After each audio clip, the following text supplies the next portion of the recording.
Okay, good evening, everybody.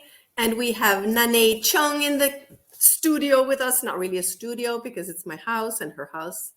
And we're going to be talking to you. We're chatting about our new book, Belonging Secrets to Soothe the Soul, which is coming out soon. And how are you today, Nané? It's nice to see you after such a long time. Yes, I know. It's been a long time. I'm doing good. I'm doing good. I'm happy. Spring is here. Spring has finally sprung. So I'm ready for all new beginnings, including the publishing of our new book. Yes, it's so exciting, Nané. I can't wait. And where are you today? Are you in New York? Are you traveling around? I'm in New York. Yeah, based in New York. Soon I'll be in Fiji, but that's another No. 2 months away. So, yes. Oh, are you going But for right work or now, for holidays? it's taking a conference. I'm doing a Tony Robbins conference. So Ah, I'll be there yes. for 2 weeks. It'll be a blast. I've never been there. I've been to Hawaii, which I love, but never further. And I've been to Bali, which is pretty incredible. Oh, But that's next I need to make it over to where you are in Italia. Italia. Yes, it's great. It's a little cold still here, but it's good. So, It's Nane, cold. your story, you started off in New York, and as a child, you were a pretty rebellious. Your story is about a rebellious child, even though you were brought up in a Catholic household, let's say. There was a lot of rules and regulation within the house, and your mother, she tried to keep you in check, but you seem to be quite a wild young one. Tell us a little bit about, are you You got still like that? You that? got that from my story, Caroline? You know? You're, are When you I still said, like that? well, there was a point that I said I wanted to be a nun. And when I tell Yeah, that part of my story, people go like, "You? You wanted to be a nun?" you're a Nobody nun? believes it. Yeah, but I was rebellious. I mean, I didn't think I was rebellious, I just thought I was inquisitive. My mother Hmm. certainly labeled me rebellious, and I think she had her own fears of, if a girl stepped out of line, like, there would be consequences somehow, even though she was pretty wild herself. She married out of her faith and out of her culture, so she was somewhat the black sheep of her family, but I think in that way, she saw the consequences and she thought she should protect me. But of course, Okay, I could she never be couldn't. protected. She couldn't protect me. I mean, I was just inquisitive. I wanted to go everywhere, be everywhere. I wanted to sing, I wanted to dance, I wanted to like ask questions, and that was kind of a no-no. It was still, children should be seen and not heard generally. I Mhm. mean, in my home, I could speak up, That's but if I spoke up outside to any adult, I'd get that look like, Yeah. "No, you don't She say wanted anything." to, did she want to make it look like the family was very in control or something like that? This is my good little daughter. Yeah, yeah. I wanted to be the I good little really love, girl. But Nani, I love the part where your mom is in the store and she's giving back a garment. She's returning a garment. And then suddenly you kind of look at her and say, "No, you don't seem to be managing this, mom. Let me help." And then she quietens you. Tell us about that. Do you still do this kind of thing, like leap in to help others? yeah, it's my mode. I mean, it's definitely my mode. And I always say like my middle name is patience and perseverance. Where there's a Hmm. will, there's a way. And this was a situation where my mother was trying to return something, which was perfectly fine in a department store, and the saleswoman was giving her a hard time. And she could never understand it because she had younger nieces that were in their 20s or 30s, and they never had a problem. And they would use items and return it used and Ah, get the credit, which my okay. mother thought, I mean, she wouldn't do that, but just a simple return of some item, some clothing item. And the woman giving her a hard time, I was like, "No, mom," because I always thought my mother needed to have a stronger, authoritative voice Yes. because she would Okay. almost, "Well, why? I don't understand. Why? Why?" And I said, "Mom, let me help." And I was young. I couldn't have been more than 8 years old. I mean, really. So, I don't know. I just thought, "Let me handle this." You know? I mean, you're not doing a good job, mom. And so you must have been, I mean, it must have been pretty sore for your mom to have a kid to tell you, Mom, speak up a bit louder. And is your Yeah. mother still alive?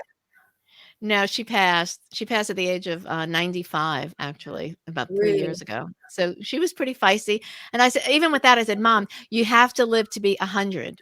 You have to live to be 100." I guess I was That's always giving her some kind of direction, and she's like, "Get out of here. I don't wanna be 100." I was like, "Why not? There's so much going yeah, on. You must longevity. live to be 100." So, Longevity but is in. And yeah. so what was it like? Because you grew up in a household where your dad was Asian and your mom was Italian, so that must have been some interesting cooking going on there. Well, What did you my mother eat? was a really great cook, and my father too, Hmm. but my father actually worked in a restaurant. He worked at a fancy, it's called Trader Vic's at the Plaza Hotel Wow. in by Central Park in New York. But she learned how to cook. So she cooked really good Italian food and she cooked really good Chinese food. She also cooked some Indonesian food. She could whip up anything. Like you give her some ingredients and she was always into healthy foods and fresh foods and nothing processed, nothing frozen, everything freshly, you know, shopped for that day, which is I think very Hmm. similar to the European style. But yeah, I grew up with really good healthy food for sure, having the combination of the two And cultures. that sounds really, I mean, I'm getting hungry just thinking about it. But what about, did you bring this, seeing that you are a holistic doctor and you, I'm sure that you talk very much about eating styles. Do you bring that into your work at the moment? Do you Yeah, do I you give do. advice about Yeah, at an early age, I mean, I remember my father died when I was young, 12. So, but I remember him, they have those traditional ceramic, almost like a crock pot, and he would go shopping for different herbs in Chinatown, and he would make for days, like he'd boil these roots and mushrooms and herbs and I don't even know, deer antlers, things like that. I mean, he had a whole combination of things, and he would cook them up for my mother who suffered from some arthritis at an early age. So I always remember these home remedies, and she followed that as well. So I guess I grew up with healthy eating, healthy living, healthy lifestyle. She was also a little bit of buck the system, where she said, she wasn't traditional in the sense of eating at 5 o'clock every day. She said, "We eat when we're hungry." Like that, that really? was it. So, yeah, she was a true Aquarian mother, you know? And did that But vary from day to day? I mean, could it be like 3 in the afternoon and well, we'd always have breakfast, lunch, and dinner, but dinner could be 4 o'clock, 5 o'clock, 6 o'clock. I mean, it wasn't we never ate at 9 o'clock. So there was some regiment around that, but she didn't she always wanted to buck the system and buck the rules, which was interesting, mother to daughter, because I was the same way, obviously, but she didn't like it when I bucked the rules. So, yeah, the dynamic has, really shifted, that's mother amazing. to daughter. And now, That would I have never a go down you'd never what? because everybody eats. It would never go down in Italy because we eat at very regular times, midday and 7 o'clock, or else 8 at the latest. But there would Ah, be none of this eating in the afternoon, except oh, we like to really? keep our eating at certain times. That's Yeah, amazing. yeah, but that So, it colored my whole world about health and wellness, so I didn't have to learn that much from it, but I had some medical issues when I was young. I was in a car accident when I was young, and then they prescribed, medicine, like a narcotic to me, and I got so nauseous. I had headache and pain and, headache every day, so if I just put on, like, a light blouse, it would trigger a spasm. So that was my, kind of journey into alternative health, okay, because after suffering for a okay. year, and the orthopedist basically said, "Well, nothing I can do. If you don't take the drugs, nothing I can do. You have to live with it." I said, "Live with it? I've been suffering for a year. I'm 19 years old. I wasn't born with this. There's gotta be another way." So, in that way, I also bucked the system because I didn't just lay down and say, "Okay, fine. The doctor says live with it," and I live with it.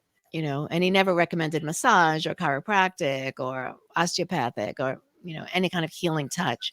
So that was part of my personal journey to find relief and to find help. And then when And what did you do to relieve that? well, I actually went through the yellow What did pages. you I was do? in What was your college. journey? I found a Yes. chiropractor and I just called, made an appointment, and I swear within the first visit and the second visit, by the second visit, I had no headaches that I'd experienced for a year. So it was pretty miraculous for me. I thought, oh my God, I can't believe that I suffered unnecessarily and no one ever told me. Nobody knew. Okay. I mean, I'm sure some people knew, but nobody that I knew or gave me a recommendation. So on my own, I just said, let me go through and see who I can find. Um, yeah, yeah. So Okay. that was kind of the In mainstream medicine, do you think it's changing a lot, or is it changing too slowly? To have alternative medicine instead of, just take what the doctor prescribes and, go home yeah. and, I think numb the it's pain or changing. I think it's changing. hmm I say not enough. I've been in hmm practice, over 35 years, almost 38 years, and things have changed. So doctors are off the pedestal, like doctors are not hmm God anymore, and patients do question. But I think we're still much too much driven by the pharmaceutical industry, and we're given too many drugs. And a lot of the problems that I see and that we see generally in terms of obesity and diabetes and heart disease, all the cardiovascular, is still a lot driven by our junky food and our diet, our poor diet. Even though, here in America, I mean, we spend millions on healthcare, but we still don't have the basics down. So, and, I do a lot with the study of epigenetics, which is looking at the environment around your genes. And that's basically what we call lifestyle medicine. And with that, it's all about how we eat, how we're stressed or not stressed, how we take care of ourselves, our physical energy, so it's a whole body approach. And that's always been my approach in terms of what I do with patients. And it's the thing I feel strongly about, that the body really does heal itself. It just of needs the course. right tools. And hmm unfortunately, I think with medicine, even though we've come so far in philosophically and psychologically, but we're still much too tuned in to drugs. And we need drugs when we need drugs, but oftentimes we don't need to start with drugs. And so Okay. in some ways we've changed, but in some ways we're still in the dark ages, I think, with it, you know, hmm because drugs I always have mean, do side you think effects. that many people know? Okay. Do you think many people actually know anything about epigenetics? Because I think that most people are still in the stage of believing in your genetics, your DNA, and so it hasn't really came in so much. At least I don't hear Right. about it here in Italy. Oh, you haven't? Yeah. Yeah. I don't know. I mean, I always assume that people know everything. And then, hmm people say, "No, you need to explain things to people because they don't Yeah. know." Because I study, I keep up with all the latest research, but epigenetics has been around, I'd say, for at least 20 years in conversation and science. But yeah, so hmm it brings us, I say, back to basics, and it's an area that I'm starting to lecture on more. Because the back to basics is, hmm guess what? We have a certain set of genes that we're born with that we cannot change. And we can test that and see what is, in your DNA, that you might have a certain hmm predilection for, a certain type of cancer, breast cancer or colon cancer, or you might have some weakness in liver detoxification. But hmm so that's what it is. And we cannot change that. However, what we can change is whether we're turning on those genes. So you may have a gene for colon cancer, but the question is it being expressed and what would express it? So a diet high of fat and heavy meat products and saturated fats will definitely turn on that expression for that gene Okay. to So are to you using diet, or are you using other therapies for helping people to modify their gene expression? What do you use? it's something I call like lifestyle medicine. So there's a term now called nutrigenomics. So it's the nutrition which is directly related to your genome, like your genetic expression, right? So it's Hmm. fascinating because we can now test the genes and we can see where the imbalances might be in the DNA. Okay. And then we can also check a epigenetic test, and that actually looks at what we call the telomeres and methylation process. And not to get too technical, but we can measure our chronological age versus our biological age. So, you know, Okay. you might be 40, but you might have a chronological age of 30, or you might be 70 and have a chronological age of 60, which would be ideal, right? Okay. So, and you can change that. Yes. So we can look at it again and again down the line. When you do your DNA, you just look at it once and you don't need to look at it again. I mean, you have to take it into account. But the epigenetic testing now is fascinating because you see changes over time. When people change their lifestyle, their eating, their exercise, you know, Mm. I love to focus on mindfulness, like the mindful meditation, because when we meditate, we calm down, we have a certain coherence, and everything is less stressed, basically. So we know we have brain coherence and heart coherence. So even the study of love has a chemical reaction to it. And we know that, and we're studying scientifically how powerful, like just meditation of love, you know, planetary wise, can make a shift in our whole global Mhm. communication and our global peace and healing.